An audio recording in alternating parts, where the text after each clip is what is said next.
Hey guys, how you doing? Welcome. We'll start in a little bit. I know I'm a few minutes late, but I'm not that late, so welcome. Tonight we are going to do an On the Path, and I know that I have not been on here in probably at least, 4 or 5 weeks. I haven't actually given a class, so I hope that you guys actually enjoy tonight, and I hope that I guess it'll give you a sort of a more in-depth look of why we do what we do, and especially in ritual.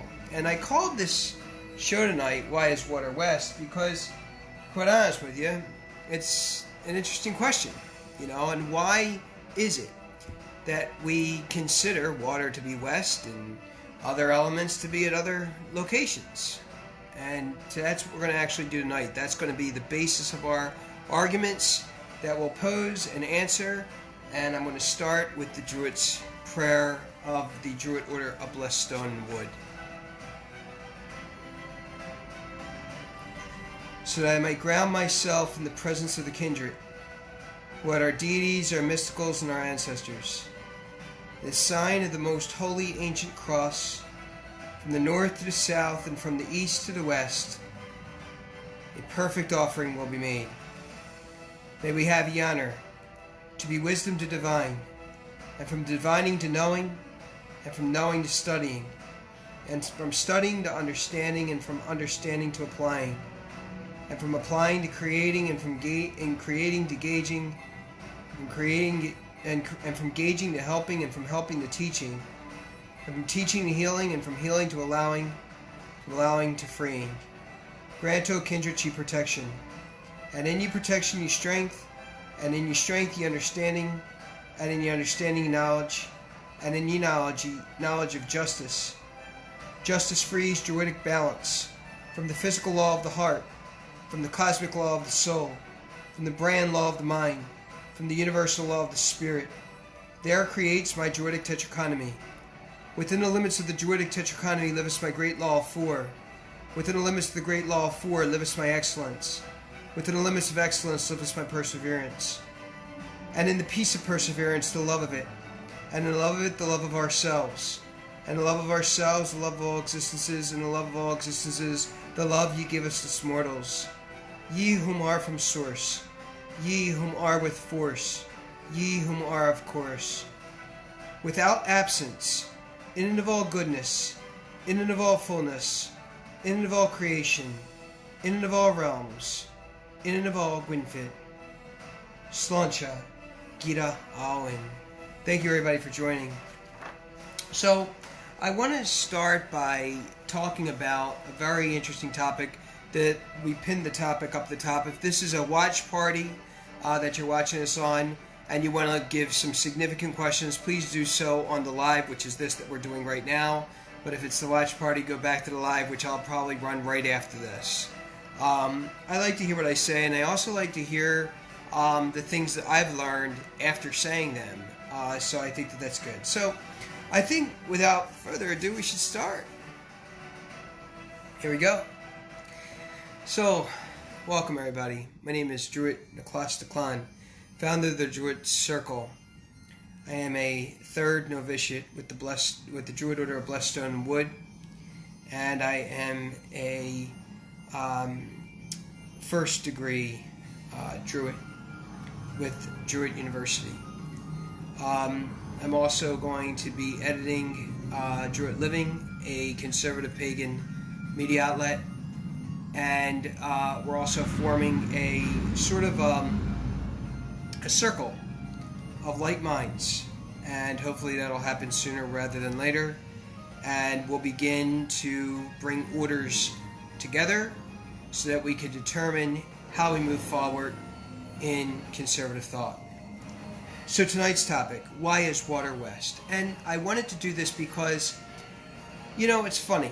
We read these books of correspondences. We read these books that say, well, you need to place the stone here, and you need to place the smoke here, and you need to place the well here, the water, and you need to do this here and this, that. And some of these books, Tommy, welcome. Some of these books kind of conflict, right? And so it isn't enough, I don't think, at least as a teaching Druid. But I don't think it's as much as important as us just going to a book and saying, all right, well, this book says this, and therefore I will follow this because that's what the book says.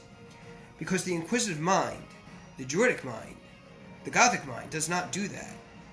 What it does is it says, how is this so? How did this come to be? And in what setter did it happen in? And so as we begin to talk about this idea of why is water west, I guarantee that by the end, we may not have the answer you're looking for, but we'll definitely have an answer. When we think of the elements, we think of position, right? Especially when many of us are conducting ritual, right? We think about this idea of placing a stone or a rock, a candle, a cauldron of a little, maybe miniature cauldron of water, and we think about placing them at different parts or upon different parts of the ritual table. The four elements in question are water, air, earth, and fire. And when I say earth during this presentation, I do not mean planet. I mean earth as in soil, ground, you see. So one of the things we need to think about is, just for a second, think about where you place your, if you will, artifacts, if you will, elements. Where do you place them at? And then ask yourself, why? Sláinte. Skull. So, if you think about that question and you think about why, you kind of have to come to the understanding that, you know, like an old boss taught me. He said, you know, if there's a reason, there has to be a reason why you do things. There has to be a reason. Like whatever you do, always know why you are doing what you're doing, and try to prove what you are doing and why you are doing it. So come up with a significant argument upon the actions in which you make. And I think that that's relatively important. In this presentation, our goal will be to use philosophy, especially pre-Socratic philosophy. And for those of you that don't know what pre-Socratic means, it would be the philosophers prior to Socrates. We call those the Malaysians. And that we hope, will enhance your ritual. So let's begin. What is position? What is position? And when we talk about what position is, when we talk about what position we are in, we think about it from a very subjective point of view and not necessarily from an objective point of view. The outcome of positioning, the outcome, is distance and direction. And when we think about distance and direction, and we bring them together, we actually, in reality, then result to a position. And before we could even begin with the elements and why we place the elements where we do on our ritual board, or on our boards, then it would be wise enough to say that shouldn't we then think of the positioning and why we position them where we do. Now, when we think about distance, right, I want you to think about things in terms of longitude and latitude. Because when we think of distance and we think of longitude and latitude, it gives us a whole different perspective of the larger equation of positioning. In addition to that distance, I want you to think about direction. And when we think about direction, we're going to think about two things: location and aim. So when we start thinking about how these things are measured, okay, and how position is measured in a format that then brings together and culminates distance and direction. And now, obviously, I mean, you know, you could go ahead and discuss other things too, but they're basically the very simple tools you'll understand and need to understand what we're going to be talking about today. When we think of things in terms of distancing, I'm going to give you a few words to help you bring you closer to the concept that I am actually sharing with you right now. When I think of distancing, I wrote some words down and I want you to listen. Up, down, far, near, close, away. Those concepts are all relative to distance. Those terms are all relative to distance. All right? Now, when we think of direction, now listen to the change. Listen to the change in the concepts. Up and down become what? Above and below. Far and near become left and right. Close and away become forward and backward. And so when we think about direction now and we think about distance, we now have an idea in our head of what the difference between both are and why that is the way it is. So it's very important that we understand that positioning in this talk will be the equation that equals both distance plus direction. Now, when we think about distance even more and go more into it, it's actually movement in motion. Movement in motion. That's distance. That's all it is. It simply is movement in motion. But then when we add direction in there, we have wayward in torque. And so when we have wayward in torque, we then think about this idea of movement and then torquing and twisting ourselves in ways that then we could be able to navigate through the objective position of which we want to be in.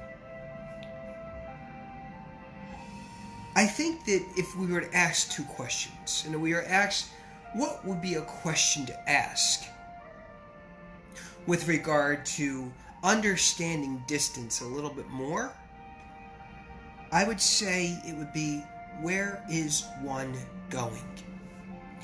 And direction would be, where is one facing? So I think that when we begin to assign distancing and direction, we could then understand a greater value for each of those words with what we summed it up with, by the terms, by the definition, and by the question. And I think that when we start understanding those, now we could start moving into really the nuts and bolts of natural philosophy. Because we can't get into natural philosophy until we understand what we just talked about. If not, you're going to end up going to a book of correspondences, oh, this is what it says, bingo, boom, done. And that, I don't think, would be of any value to anybody without asking questions, without questioning. Remember, questioning today has a new feel. Questioning is disrespect. It's pure and utter disrespect. I get questions all the time, and I can piece through which ones are which, right? Which ones are honest and genuine, and which ones are just, a laugh in your face sort of thing. So when we ask questions, we have to say, what is it that we want to learn more from this particular article, from this particular book, from this particular voice, or projection, if you will. And I think that when we begin to assess that deeper layer, now we can understand a little bit about what natural philosophy is. So, I came up with a definition of what natural philosophy is. And after reading it a lot, I mean, it kind of replays it, but I just want to give what my definition is. And I wrote down this. I wrote that natural philosophy is the study of elements as the root of all things. It says that everything comes from water, that everything comes from air, that everything comes from earth, and that everything comes from fire. Now, mind you, this took years and centuries even, I would say, to develop. And I listed them in this order because this is the order in which the pre-Socratics, or Malaysians, if you will, would have determined what came first, what came second, what came third, and what came fourth. So we begin with this idea that everything comes from water. Everything. Okay? Until another pre-Socratic natural philosopher said, no. That's not right. That's not right. And we're going to get into the names later of who said what and all that kind of stuff, but just trying to summarize a little bit for you. And another person comes up and says, no. It's not water. It's air. It's air. Everything comes from air. Everything. And then, maybe 100 years later, maybe 50 years later, another one comes up and says, nope, not air, not water, nope, it's earth.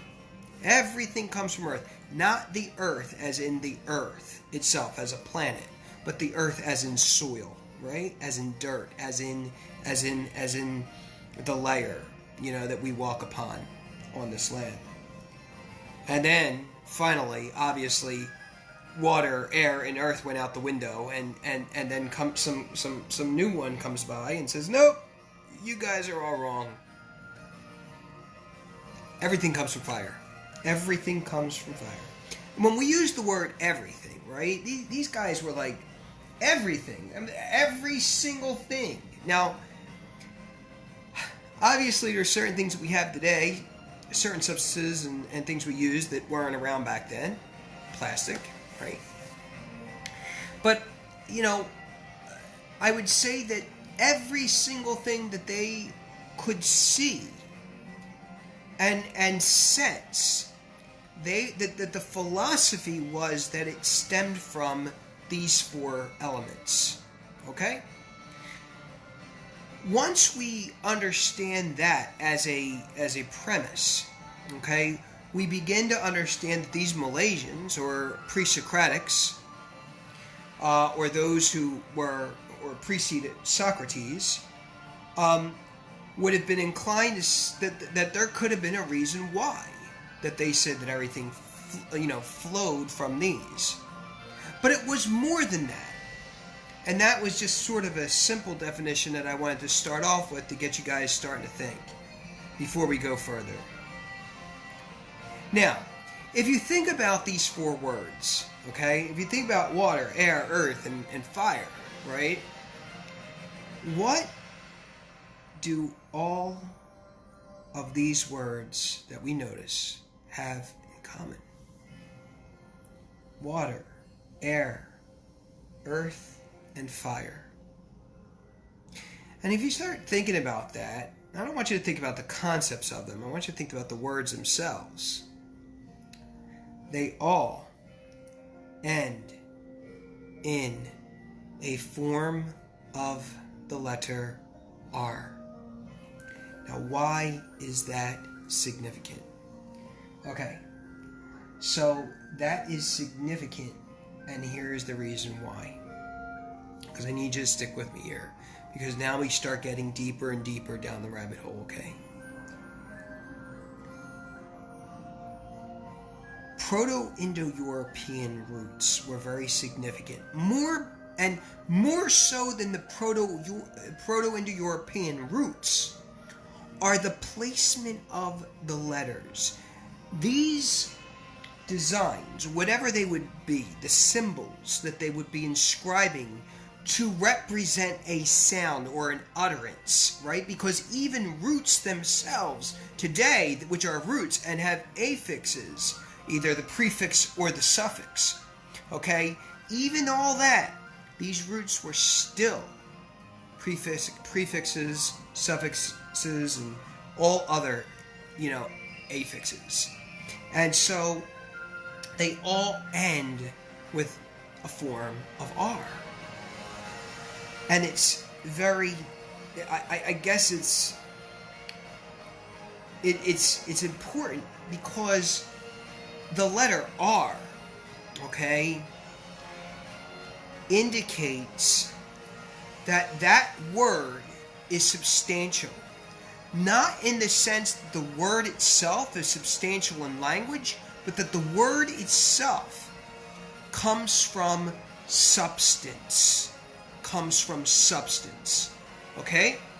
So now that we understand that those come from substance, we must then begin to evaluate what happens and why it happened to be that those four elements contained the letter R, contained substance. For the purposes of this talk, I'm not going to go into ether. I'm not going to discuss that. It's just we're not going to talk about that, and it would be too confusing and too much. I would be here for like 8 hours talking to you guys. So we're not going to do that.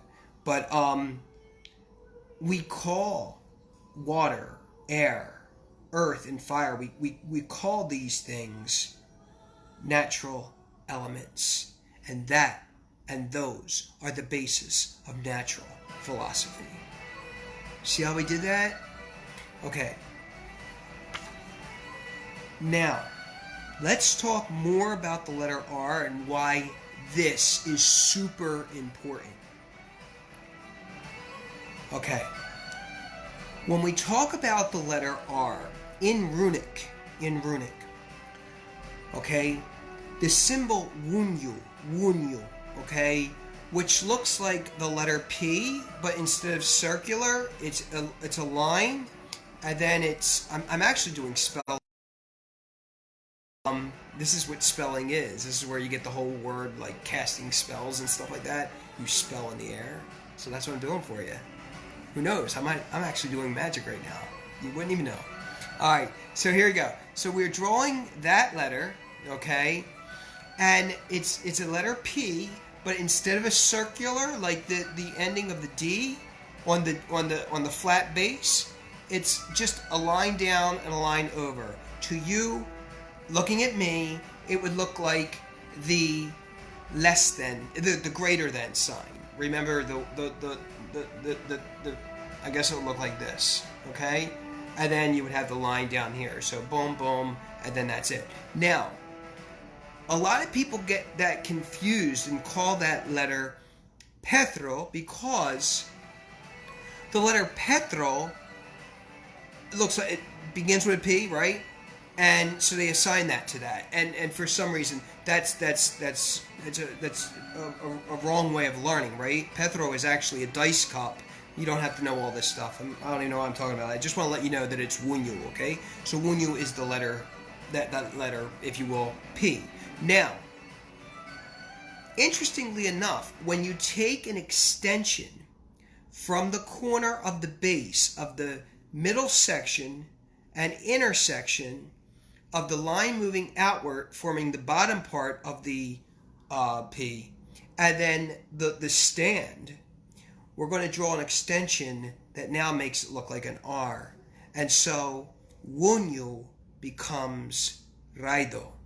Okay, so that now you have what looks like a letter R, but instead of soft curves, okay, we're using sharp movements, okay? Now, here we go, guys. This is so important now. That Wunyu, the P, right? The Wunyu, without the extension, without the extension, meaning when it becomes an R, okay, that wunyu represents light, joy, and ambition. Okay? Now, when we add the extension to it, get ready. It means ray, journey, and ignition. Okay? I have so much to say about this, and this is the reason why we're talking about the wunyu right now, or I'm sorry, the raido, the R, is because of why that R is still in the words we use today: air, water, air, earth, and fire, right? And so these sorts of things are so important because now we're really digging deeper and deeper into the layers of the occult. All right, get ready and stay with me here. All right.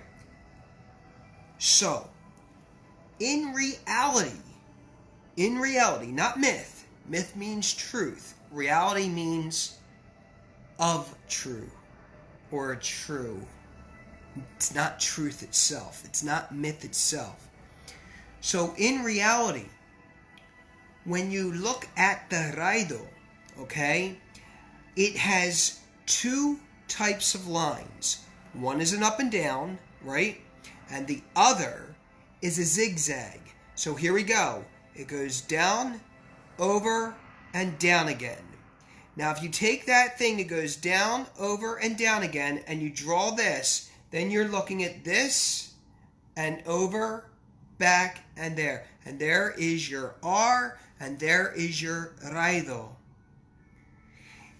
This is so important, and believe it or not, it's so complex, and I have X amount of cards we're going to be going through and talking about this, but it's so deep even for me to comprehend. I understand it, my mind gets it, my brain gets it, but there's not enough words here to explain all of this stuff to you, all right?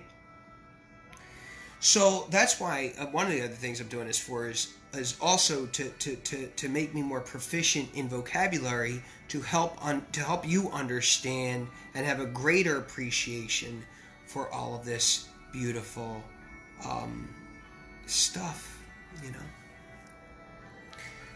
So that line going up and down represents distance. Remember we were talking about distance earlier?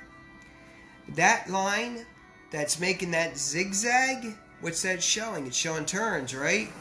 It's showing direction. So that the raido is both distance and direction. Okay? What do we open up with? Positioning.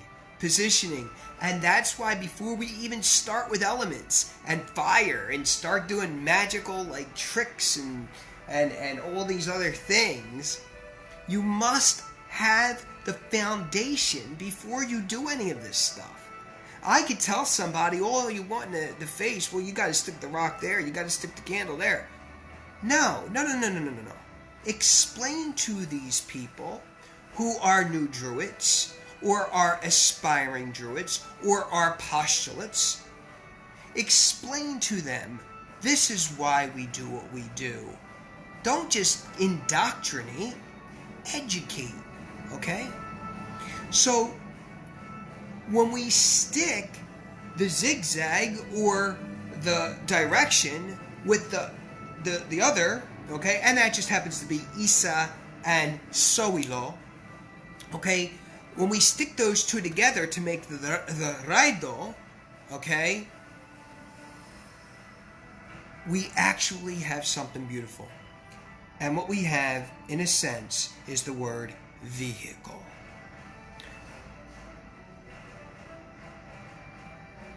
Because as the Isa is showing direction, is showing distance, and the Soilo is showing direction, and you put them together into the raido, then we begin to see the idea and enjoy things of the rays of the sun and the journey and the ignition, rather than just simply sitting in the light, the joy, and the ambition.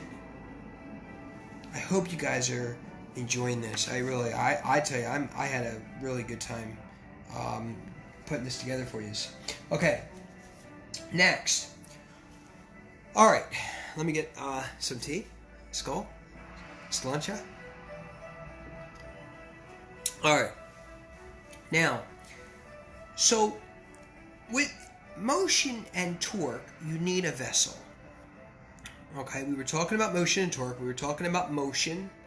Okay, we were talking about torque, right? We were talking about the Isa. We were talking about the Sovilo or Sovilo. And then we were putting them together into the Raido from the Wunyu, okay, with the extension. All right? Now that you got all that, now we move into this idea of a vessel, that vehicle. Where did that vehicle come from, and why is it a vehicle? Why does it represent a vehicle?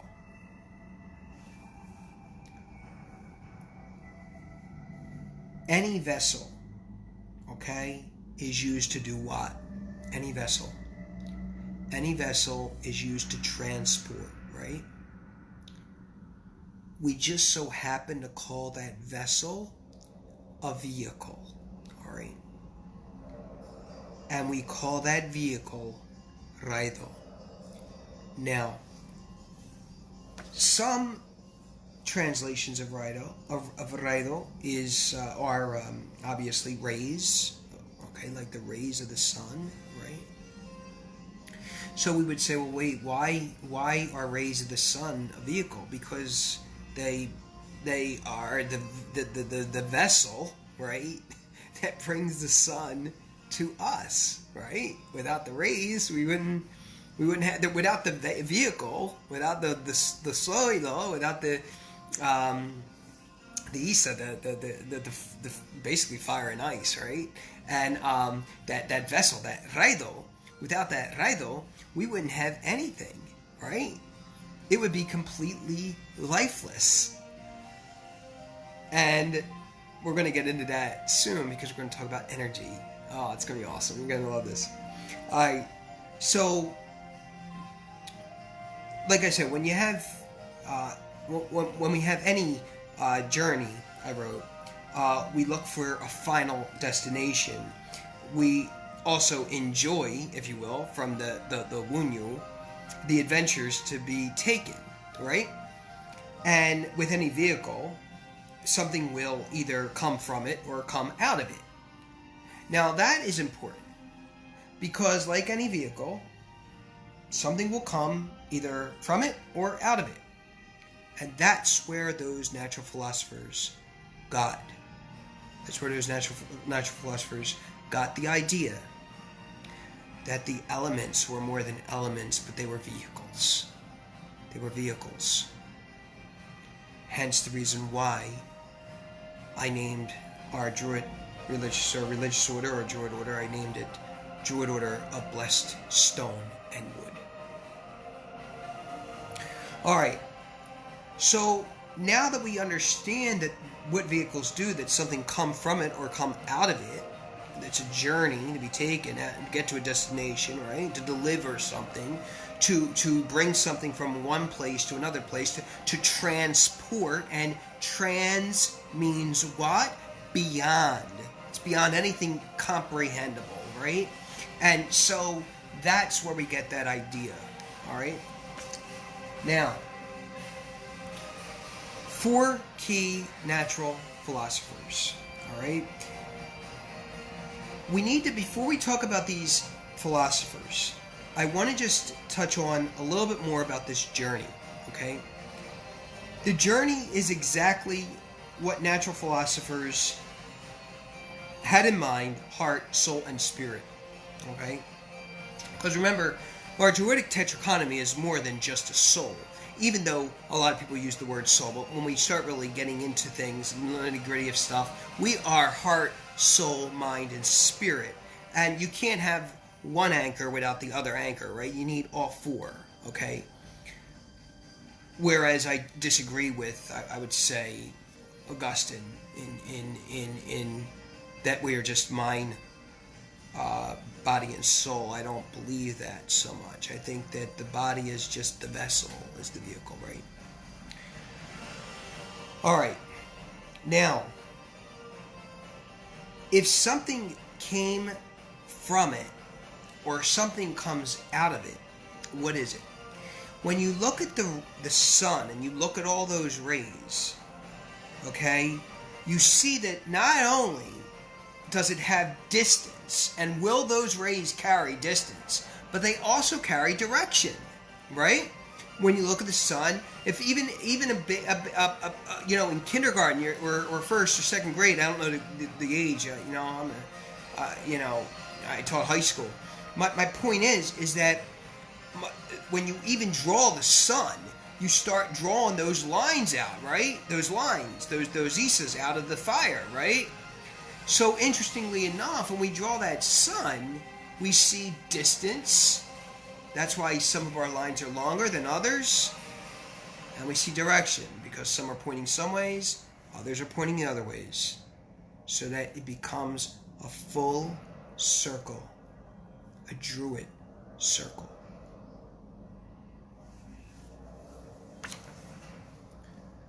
If we think of the rays of the sun, I'm going to ask you a question.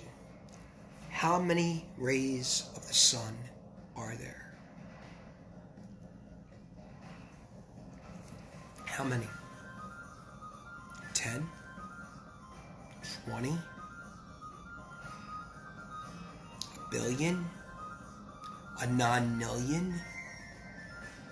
How many rays of the sun are there? And when we start dealing with photons and photonic energy and photonic sorcery, we start thinking about, and basically photonic sorcery is simply just using the sun as sorcery, as the energy you need, you see.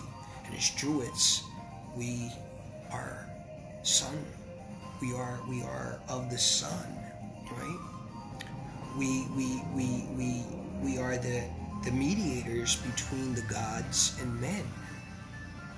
And so the answer to that question, you'd say, you know, well, Druid Nicholas, that's a ridiculous question. There is no answer to that. Of course there isn't.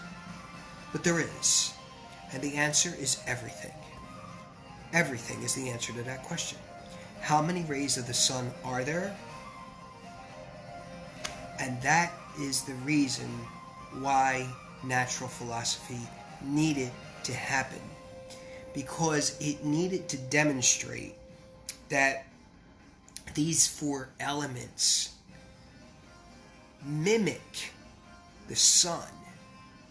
So as the sun is the reason for everything, okay, these four elements then become reasons in themselves for everything.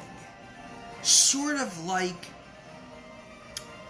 panentheism, but maybe somewhere in between panentheism and pantheism. And if somebody said to me as a Druid, you know, what is Druidism? I'd say it's somewhere in between both of those.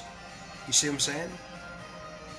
So when we think about that, we begin to understand a deeper, complex mind, heart, soul, and spirit into these beautiful four elements. All right. So about these elemental relationships, and then we're going to come right back to the key philosophers that played a huge role in this. All right. The philosophers stated that not only was there penetration, okay, meaning that the element goes into all things, right? It penetrates it, all right? Each thing, it goes into everything, and each thing at the same time, all right? But that there was also three other concepts, not many would highlight. The second is incorporation, that all things, okay, come from the element. Third, reception, that all things receive and allow the element to be to be part of it, to receive it. It's the reception, right? And finally, conception. Conception. That the element, okay, has parts in all things, meaning that it will continue to regenerate, okay, on its own. And that's what these natural philosophers were trying to say. So that these four things, the penetration, the incorporation, the reception, and the conception, that all of these have these relationships, so that you see a very interesting twist and turn on the relationship between the natural element, water, air, earth, and fire, and you see that relationship with all things, and how all things respond to those four elements. So who were they? Who were these philosophers? The first Malaysian was Thales. And Thales is the father of water. Not in a God sense. Not in a God sense. In a very philosophical sense. Okay? He wasn't a god. He was just a philosopher. Just a philosopher. This guy's a genius. It's like just a philosopher. Alright. So that's the first. Thales says that just like with all those points I was talking about earlier, reception, conception, penetration, all these things, right?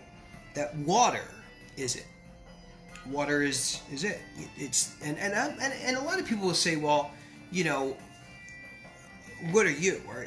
Do you believe in any of this stuff? And I do. I'm going to tell you in just a second why.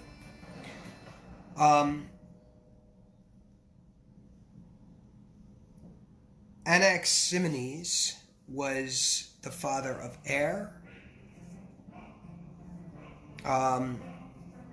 Xenophanes was the father of earth, and Heraclitus was the father of fire. Now remember, these are not gods, these are just philosophers talking about this stuff. Thales comes first, Anaximenes comes second, Xenophanes comes third, and then Heraclitus comes fourth. When I was in minor seminary, studying to be a priest, when I was in minor seminary, one of the things that when I first heard, and I had to read this book called Thales, and I had to read all this guy's stuff. It was so interesting, and I really fell in love with this philosophy. So if anybody were to ask me, and I know other religious orders would say take the fire and place the fire here, and then all the other elements around it, I disagree with that. I think that out of all the elements, if there was any, I don't agree with the one is greater than another. I really think that they all have their part. But if we were to take a central one and make it centrifugal force, I would say that water would be it, and that you would place it. I don't do that, obviously, but I'm just saying that's if I had to make a choice. I love Thales, and I love his work, and I love his writings, and I think he's and then remember, when we talk about these philosophers, we're not talking about them. We don't know who they were, right? It could have been anybody. I mean, it's so long ago, and the writing's been so corrupted that we really don't know. But we still assign a name to them to understand a little bit about who these people were. Because actually, in reality, all of these thoughts were going on. And it's funny that water came first. Water came first. So I found that interesting. And I am really totally like a Thalesian. Like, if there's any thought, I mean, I'm definitely a Thalesian. So, of Thales, that is. And I think that, remember, too, the reason why these guys are so important is because to the Druids. The Druids would have been pretty much philosophizing the same sort of way. They would have been doing the same thing, you know? It's like, not that they would have been doing it out of just doing it. They would have been exploring it more and in deeper. Remember, the Druids didn't negate, and this is one of the things I tell you is all the time on here. I say, you know what? If you have something to say negative, if you disagree, shut your trap and move on. What I say, and I say that for a very special reason, don't disrupt any cosmos happening. Don't disrupt it. Do we need chaos? Absolutely. But there's enough chaos in the world. Let people have some fun. Let, agree and agree with the things you agree with. It makes your life happier. It makes your life more enjoyable. And I think that that's what the Druids understood. They understood the value of adding to and not subtracting from.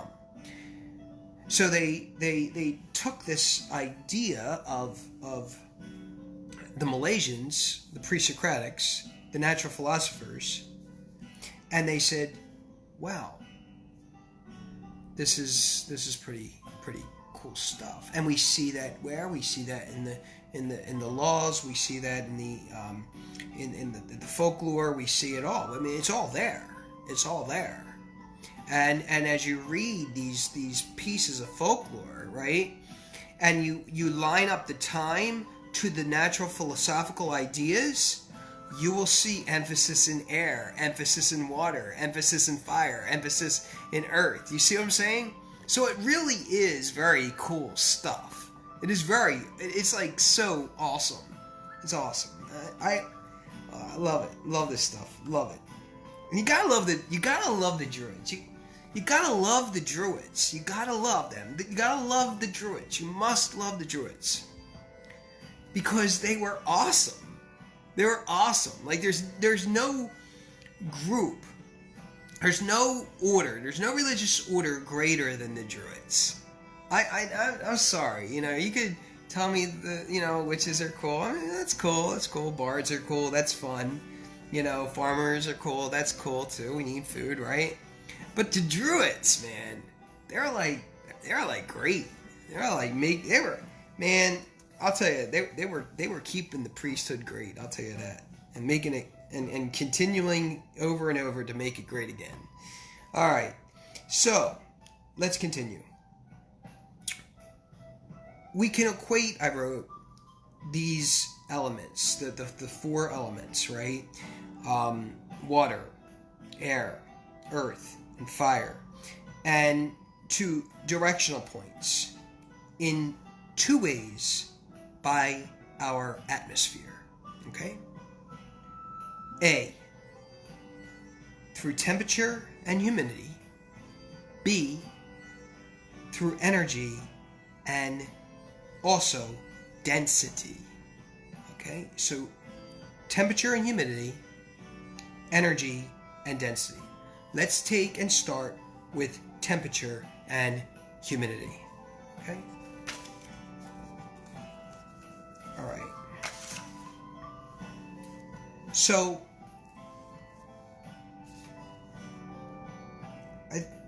did I cover? Yeah, that's. I'll say that for a little bit. Hold on, I want to just say that note. So, when we start talking about, I guess, just give me a second, guys. When we start talking about, okay, here we go. Temperature and humidity, all right? When we start talking about temperature and humidity, we have four possibilities, all right? We could have a high temperature or a low temperature. We can also have a higher humidity or a lower humidity. Now, those create four combinations, and here are those combinations. With a higher temperature and a higher humidity, you get hot and wet. Higher temperature, higher humidity, hot and wet. Higher temperature, lower humidity, you get hot and dry. Lower temperature, lower humidity, you get cool and dry. Lower temperature, higher humidity, you get cool and wet. All right? Why is that important? And why you need to know that? It's just so super important. Because if you don't understand that mechanic, you will not understand anything I'm going to go into. Okay? So again, high temp, high humidity, okay? Hot and wet. High temp, low humidity, hot, dry. Low temp, low humidity, cool, dry. Low temp, high humidity, cool, wet. And if you want to learn about the Druids, buy some hermit crabs. You'll understand totally what I'm talking about. All right. Now that we know that, when we think of temperature and humidity, we think of geography, right? Places. Right? That's the first thing that comes to our mind, especially like when we go on vacation. Well, what's the humidity out there? Is it hot out there, right? And that's the kind of thing. We think of geography, all right? And the places that accompany that geography. All right. Now, let's talk about energy and density. Now, there are 4 possibilities. Just like we did with the humidity and the temperature, there's 4 possibilities with energy and density. All right, here we go. With greater energy and greater density, you get heat and aridity. Aridity comes from the word arid, okay, or dry. With greater energy and lower density, you get heat and humidity. Okay? With lower energy and lower density, you get cold with humidity. And with lower energy and higher density, you get cold with aridity. Okay? So let's go over them one more time. Higher energy, higher density, heat and aridity. Higher energy, lower density, heat and humidity. Lower energy, lower density, heat and humidity. Cold and humidity. And lower energy and higher density is cold and aridity. Now, when we start talking about that sort of thing, we begin to move into this idea of relevance. Elements become relevant rather than doctrinate.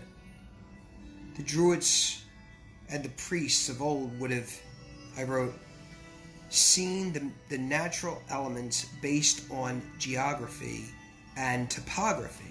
And that makes sense, because when we hear about energy and density, we no longer think about, like we said, geography or places. We think about topography and spaces, mountains, sea, valleys, desert, that sort of thing, right? Rainforest, that, like, not geography as in Ireland. We think because even within those geographic boundaries, there's topography, right? So there's quite a difference between the temperature, if you will, and the level of energy and density within the atmosphere. All right? Okay. So let me see what else. If I wrote some things on here about hygrometers and barometers, and remember that when dealing with density, we're talking more about the hygrometrics instead of the barometrics, whereas the hygrometrics measure the molecules of water and the barometrics measure the molecules of air, if that makes any sense. So that's what I'm talking about. When I talk about density, I'm talking about the humidity. I'm talking about hygrometrics, which is really important. Not necessarily just pressure. Okay? All right. What's next? All right. So one thing that, let me see here. I think we got everything so far. We got everything covered. We're moving along. I hope you guys, if it's too much, you want to, stop it here, or you want to watch it again, come on back and do so. Because now we're going to start moving into the ritual aspects. All right. Ritual, I believe, was more often done by the tribes in a tribal fashion than a clerical fashion. Meaning, I don't necessarily think that the Druids would have been doing as much ritual as, say, the tribes would have been doing. Okay? I just don't believe that. And I don't have anything that would back up that argument. Or my argument. I have tons of stuff that would back up my argument. I don't have anything that would say anything against that, basically. And I think most people would agree. And it makes sense, because tribes were communal, right? And Druids were more like the nomads, they kind of were like here and there and everywhere else. All right. But when we're talking about ritual then, we're talking about larger artifacts, larger elements. When we're talking about ritual now, we're talking about elements that are smaller. I don't know anyone that has Stonehenge in their bedroom. I don't know anyone that has Stonehenge in the local park. Do you see what I'm saying? So everything was more monumental. Megalith, if you will. It was giant. It was gigantic. And you talk about water, and you talk about all that stuff, and you want to talk about a cauldron, if anything, it's huge. Huge.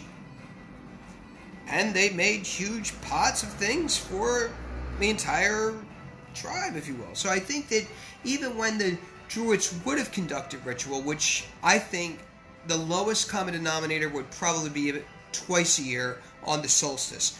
And that tradition is still carried out in the Filipino Catholic Church, where they celebrate the solstices still. There's still a ritual, solstice. And it's not done in many other islands, more in the Japanese areas, more in the Oriental Islands, Asian islands, whatever the case is, but Catholic anyway, that would carry out that sort of ritual still in monotheism anyway.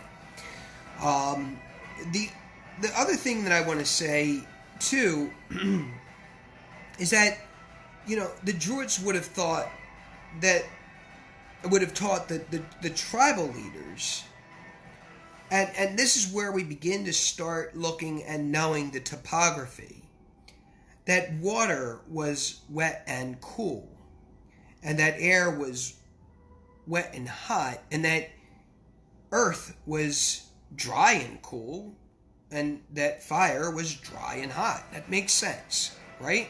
It all makes sense. So, I mean, hot air balloon, right? Well, I mean, we know this. This is not like brain surgery here, or rocket science. All right.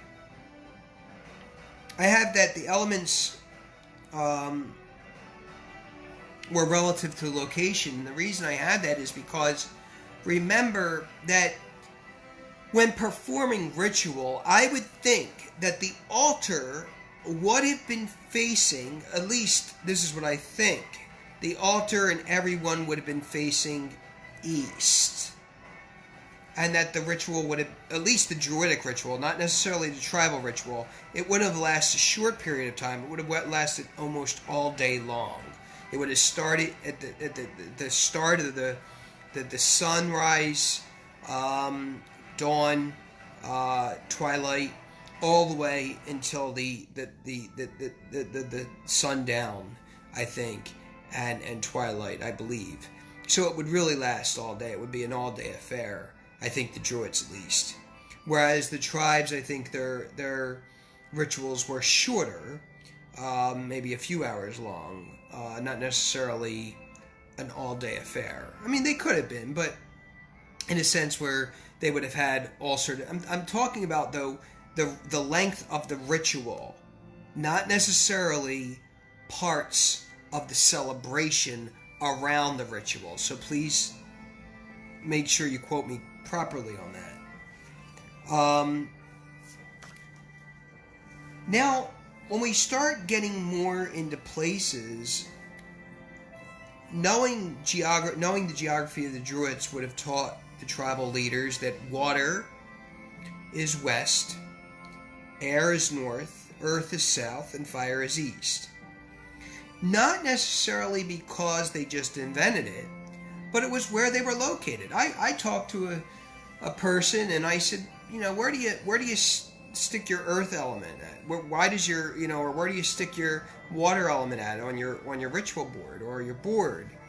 The person said, well, I just put it where it normally is. If the water's here and the ground's here and then I'm here, I put it relative to where I'm at.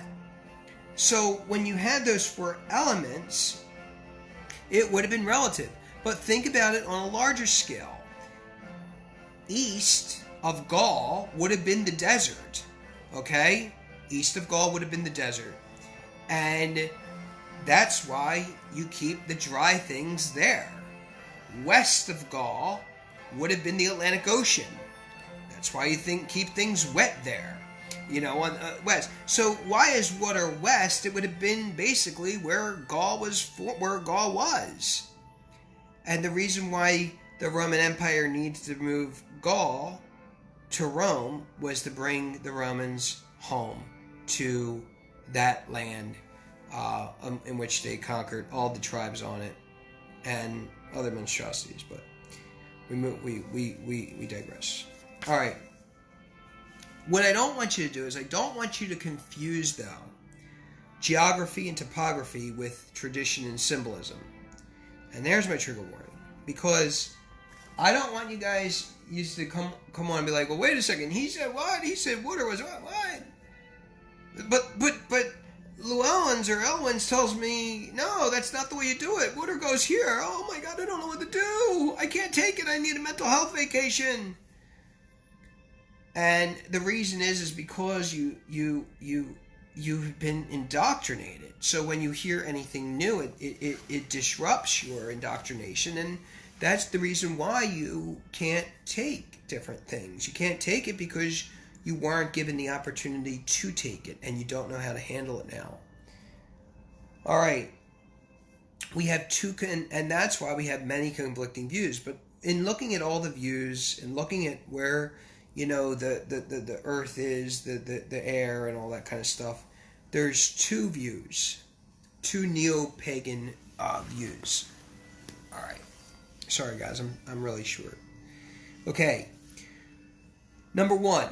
All right. The first one says that north, okay, is earth, dirt, soil. South is fire. East is air. And west is water. That's one. The next view is that north is air versus in the other one where north was earth. South is earth versus in the other one where south was fire. Okay? East was water versus in the other one where east was air. And west is fire versus in the other one where west was water. Which one do I follow? Okay.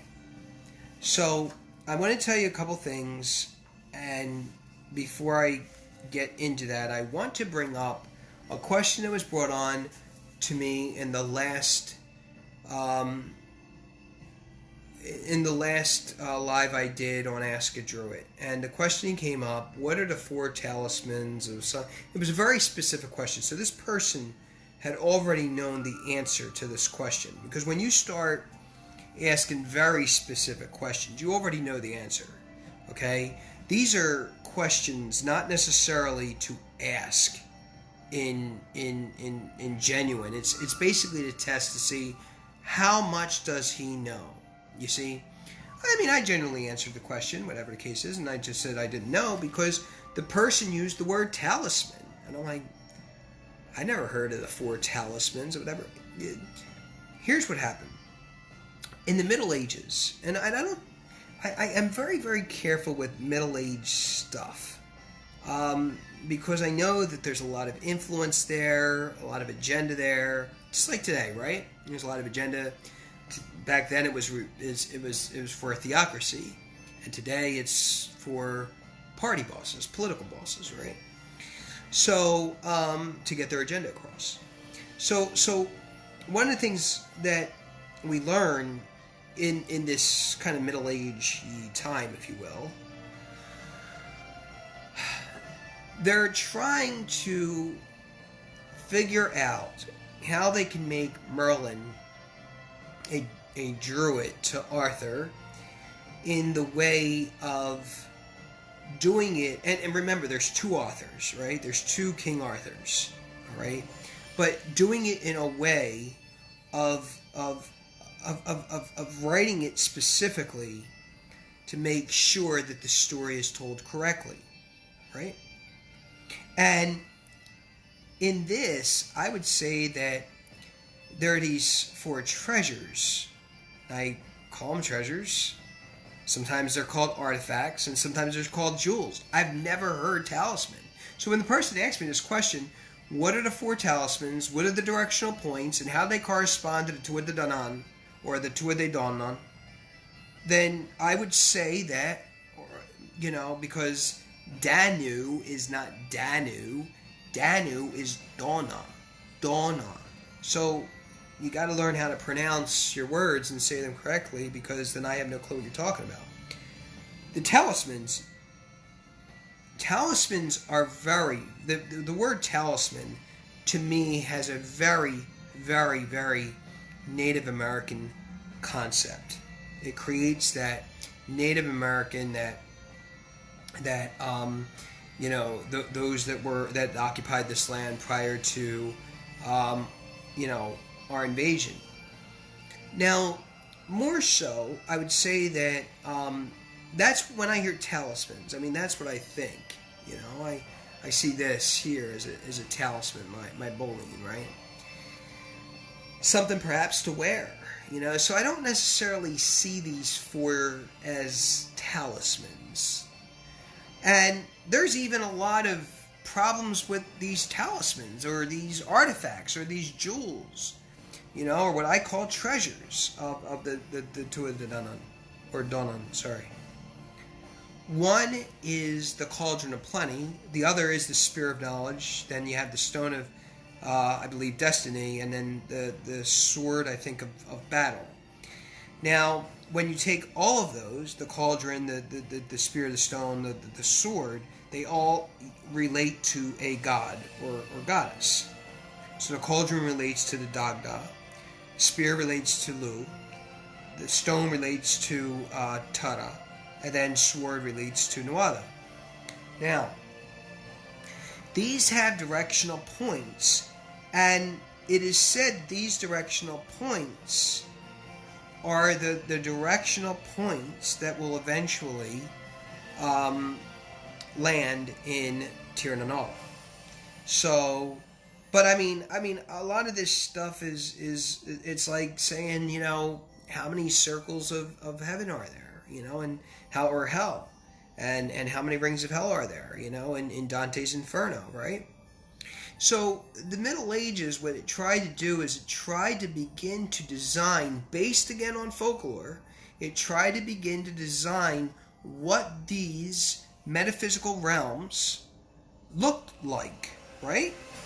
Okay? Because prior, I don't know how much detail there was, and there probably could have been much more detail than, because most of this stuff is gone, burned, or hidden, if you will.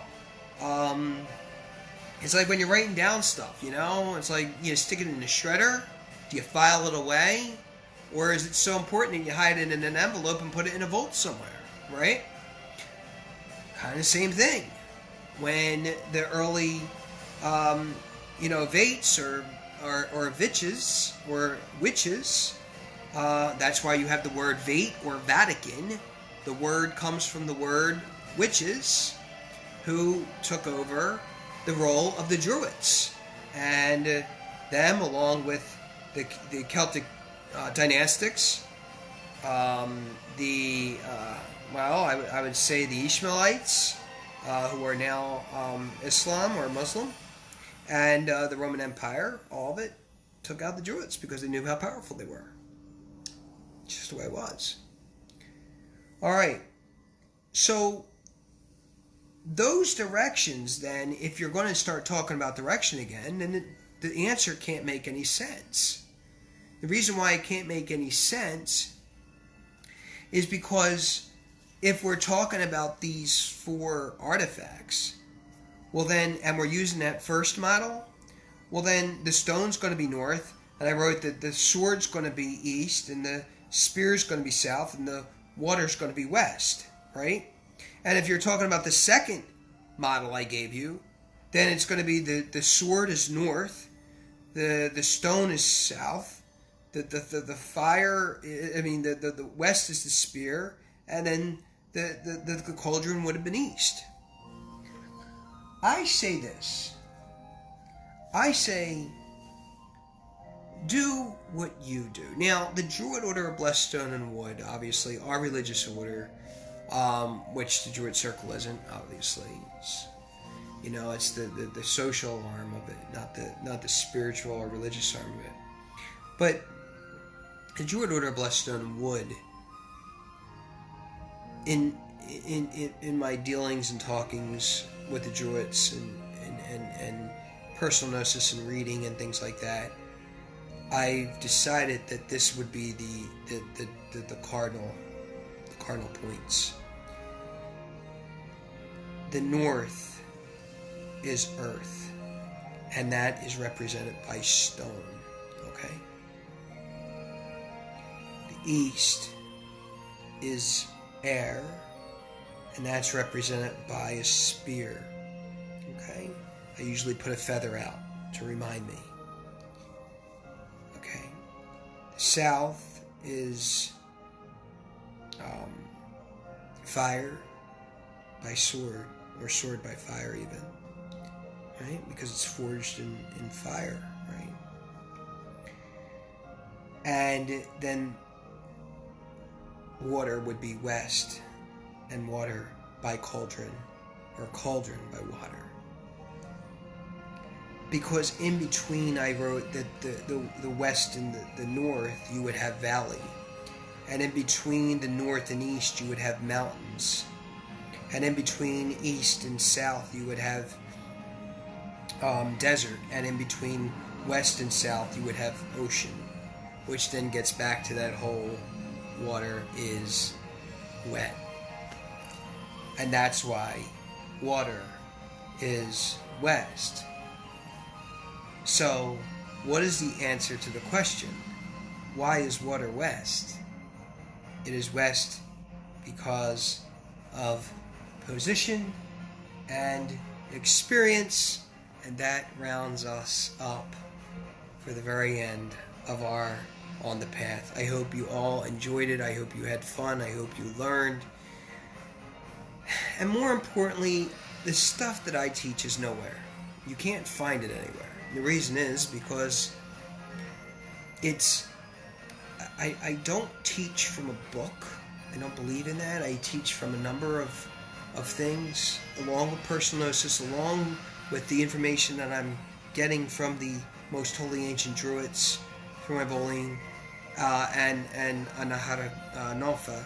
And then also, obviously through journal articles and scholarly articles and other readings and things like that.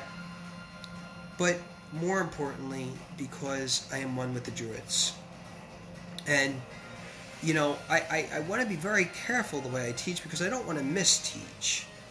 And doing this for so long now, I think that it's important to understand, don't believe the hype.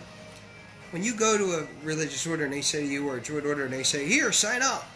And then they give you a membership card and you sign and you pay X amount of dollars a month for their stuff. No, that's not how it works. Okay? I'm not telling you can't read it. You can read whatever the hell you want to read. I don't give a crap.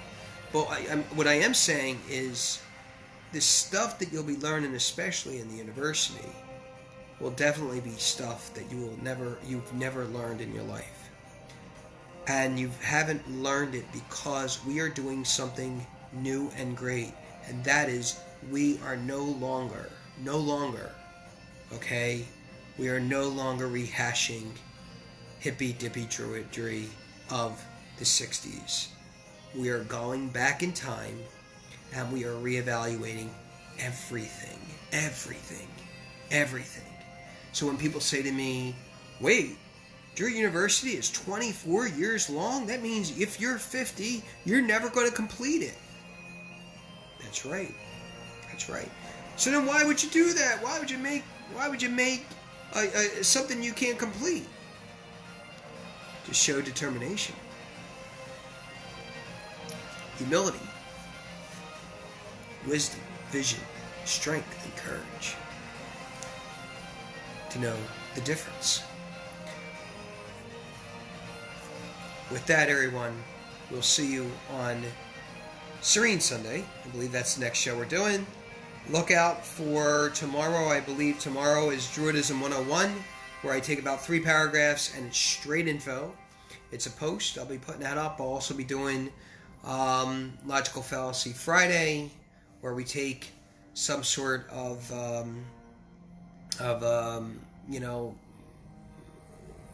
liberal logical fallacy and revamp it to show how untruthful and fake news it is. Girawen.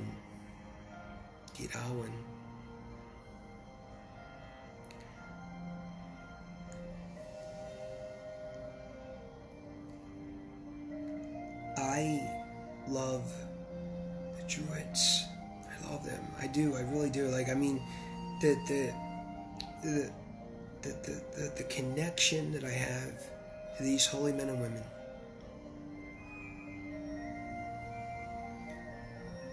What they've given me, what they've done for me, how much they've blessed me. The Druids are just beautiful. They're beautiful people. And I would even say more advanced than humans in some ways. But more importantly, they had a connection to the God or gods of our understanding. And when you have that relationship with a God, if you will, I think that we begin to realize how important we are as people, right? Anyone can be a Druid. Now, whether or not we will accept you into our order, that doesn't necessarily mean that you can't become a Druid. But we don't necessarily become a Druid in the sense of becoming a Druid. We evolve into it, right? It's evolution. Because I believe you either are a Druid and have always been called to it, and then once answered the call, then it just continues to unfold, right? Your story. And your position continues to change. By what? By direction, right? And distance. To show the value of those 4 elements.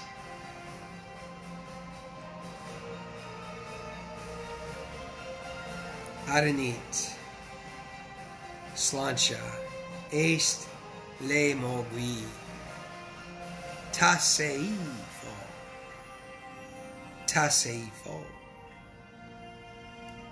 Thank you, everyone. And I hope you have an awesome time of day it is, whatever it is. Make it great, keep it great, and make it great again.